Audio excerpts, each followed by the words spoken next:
Okay, today what I want to do is go ahead and share with you guys insight that I learned from my recent job search, which I've successfully landed the job, which a couple videos back I've been going through that process. And now here I am getting back, connecting with you guys just to share some of the insights which I picked up during my job search. And for this video, to be honest, I just want to share one insight because of how powerful that insight is and how much you can benefit from it.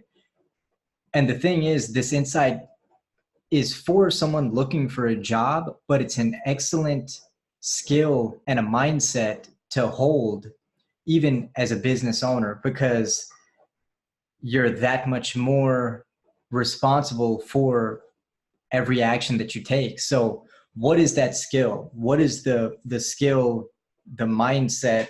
What is that skill to take with you into the job market, into your interviews, into your phone interviews, into your conversations with potential employers, into your conversations with potential clients? What is that mindset? That mindset is constantly asking yourself, this is what I was doing. Again, I'm going to share my experience. Constantly asking myself, what can I do for them?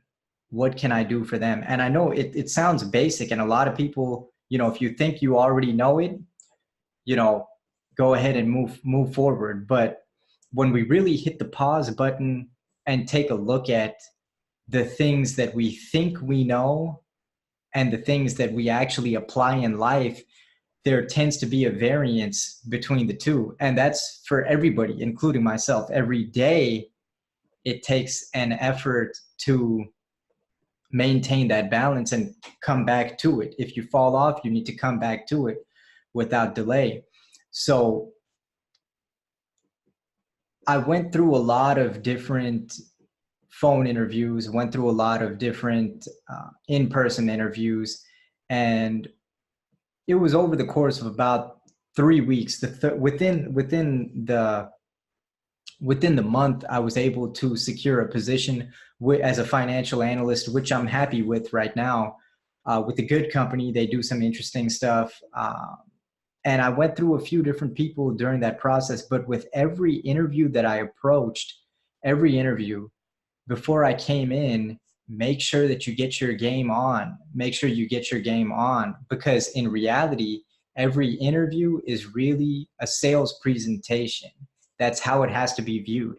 Every interview is like a sales presentation. So you need to make sure that you get your stuff together to the maximum. Be prepared as far as there's so many different things you need to do before preparing for an interview, right? But what I'm speaking about directly is to getting your mind in the right place where you're not coming there just to collect a check, because that's probably the worst mindset that you can have. And it's a dichotomy, really, because why are you out there in the first place? Because we need money, right? We need a job because we need to eat, basically, right? So that's the reality of what's going on for all of us when we're going through that. Trust me, during my last job search, I was just again, I moved from California to Dallas, Texas without a job. I just drove out here and I was staying in Airbnbs and just doing whatever it took to make it happen. But when you have that type of resolve for anything that you want to approach in life, when you really make that decision and you have a resolve where you tell yourself, I'm going to make this happen one way or another, most of the time it's going to work out. But again, what that tracks back to is your input. What are you putting into this objective that you're going after? So when I was searching for jobs, I kept track of every place that I applied to on an Excel spreadsheet,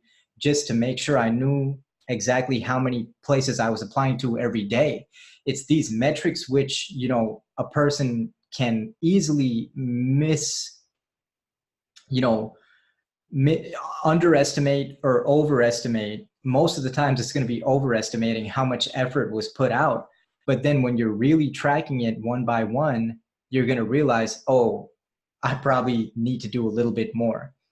So again, that's a side note. I have a lot of other insights that I can share, but I want to organize them prior to sharing them in a, in this fashion. So again, sticking to the one insight, one major skill, it's going to be approaching that interview as a sales presentation. And I've seen a lot of people from all different levels who are very skilled at this. I was not one of them. It took a lot of effort for me to build up to that, to hold that mindset as a growing professional. Really, to me, kind of the mindset that I like to hold even after securing a job is to view yourself as a consultant, and you only have one client, which is your employer. But that's the reality of it. You are like a consultant to this business. Whatever it is that you're doing, you are an asset now to the company.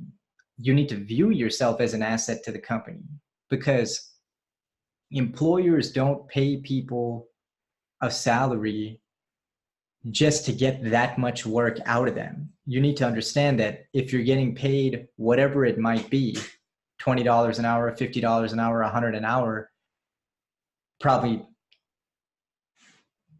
whatever it is that you're getting paid, you need to understand that the company expects a multiple of value from you. So whatever your hourly rate is, whatever it is that they offer you, they expect back a multiple of that value. So if you understand that from the beginning of what your true obligations are to the organization, it can help set you aside from the rest of the people who are applying for the same job. Because trust me, there are a lot of people out here applying for the exact same jobs. And if you're not able to set yourself aside in the eyes of the employer in a way that they want to view you, then it's going to be tough. It's going to be really tough, and it's going to be more of a numbers game. And to me, sure, you can get out there with the shotgun and just start spraying all over the place, or you can take some time, work on your aim, get your sniper scope out, and choose your targets and shoot with a little more precision and accuracy. Go for what you want with a little more precision and accuracy. So again, I say all that to say, when you are showing up for an interview, show up with your best self and show up with the mentality that you need to push that other stuff aside. You need to forget about it's tough, but for that 1 hour or however long that interview is, you need to push aside all of your wants and needs. Trust me, those vibrations come across in an interview. How desperate is this person for this job? Why are they so desperate for the job? And I'll even share a mistake that I made in my last job search, on this most recent job search, where I showed a little more interest in a particular position. And nobody likes needy, desperate people. And I definitely wouldn't say that I would have come off as desperate or needy, but here's the mistake. Even if you don't have a desperate and needy type of a vibe, regardless, I overexpressed my interest in the position. Is that what, made them not choose me? I don't know. I mean, it was with Omni Hotels here in Dallas, Texas, an excellent company. And for whatever reason, I kind of got caught up in just the name of Omni. And, I met with the team out there at the corporate office, met with everyone that I spoke to on the phone. Everything went great. I don't want to, I wouldn't speak bad about them, because they were great people. But looking back, I can see that in the interview, I expressed to whoever I interviewed with a couple times that if I put all my options on the table, I would pick Omni. That was not smart. And most of you guys are probably laughing at me right now for making such a dumb mistake.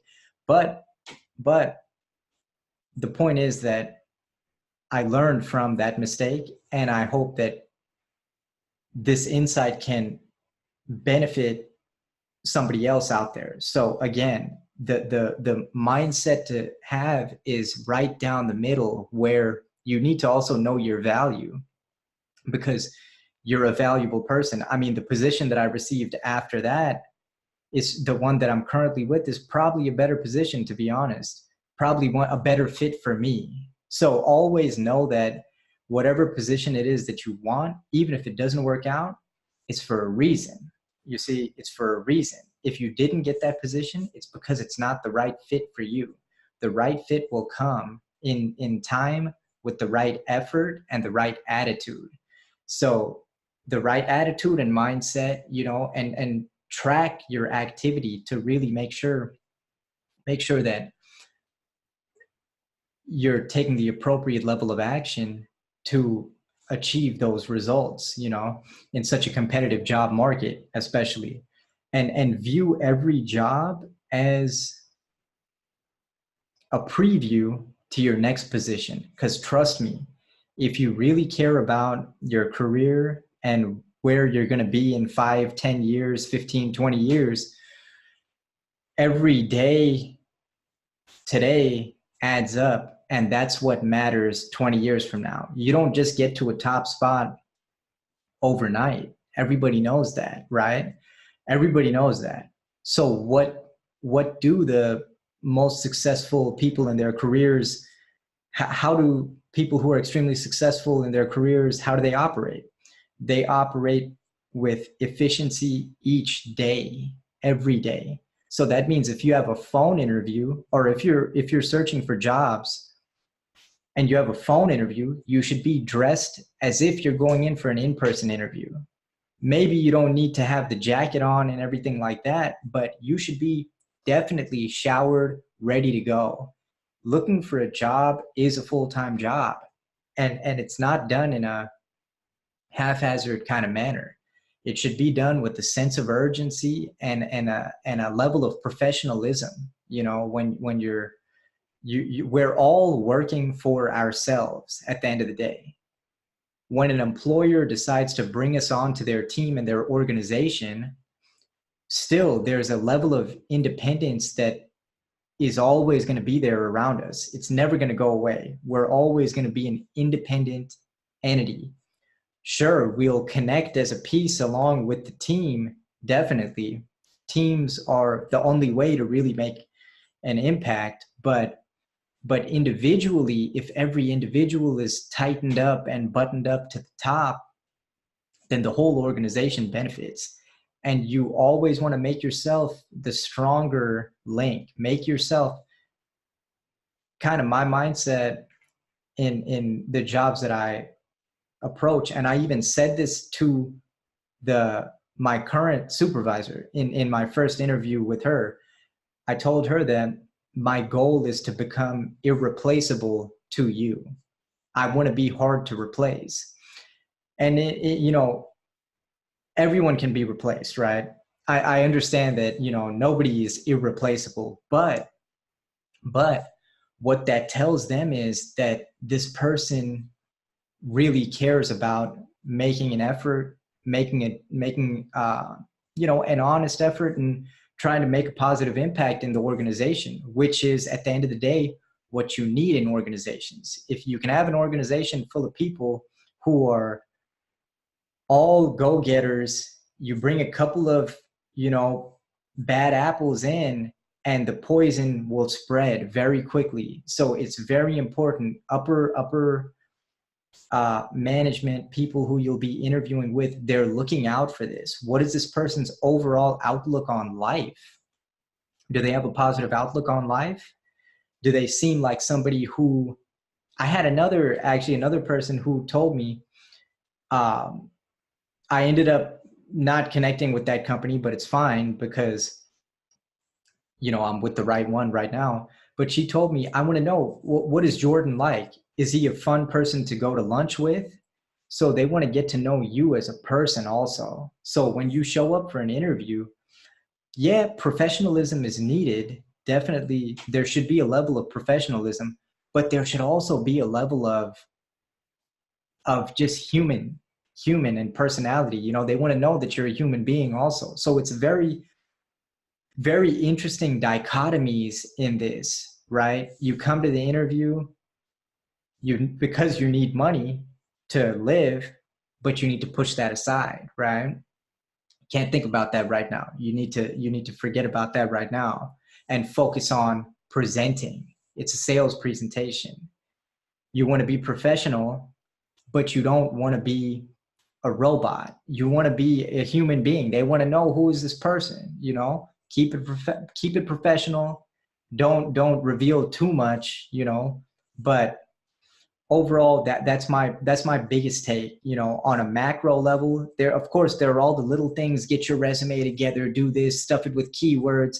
You know, there's a software that's reading all the resumes, so it's not even a person. So there's all these other things to take into consideration. But if you're out there looking for a job, if you're out there looking for a client because you're starting your own business and kind of hitting a wall, one of the most important things is to remember that searching for a job, searching for employment, that's also a sales job. Get comfortable with it. If you don't like it, you need to find a way to like it. Trust me, I didn't like it. I did not like it at all when I first started viewing it in this way. But it becomes more fun when you start approaching it with that mindset. It becomes more fun. Each day becomes kind of something for you to level up and grow within an organization, because that's also another thing which I want to talk about is, you know, a lot of people talk about entrepreneurs, which are wonderful. One day I aspire to, I mean, at the moment, you know, I do have another business, but I'm working full time. Full time is I'm a part-time entrepreneur and a, you know, full-time job, full-time employee, but I'm a part-time entrepreneur. One day I would like to be a full-time entrepreneur. But what I'm saying is there's another thing in between called the intrapreneur. And that's something which is exciting to me right now. And that's when you have entrepreneurial tendencies within an organization. And that's kind of where I always fit in, being early in my career still. I'm 31, so still relatively early in my career.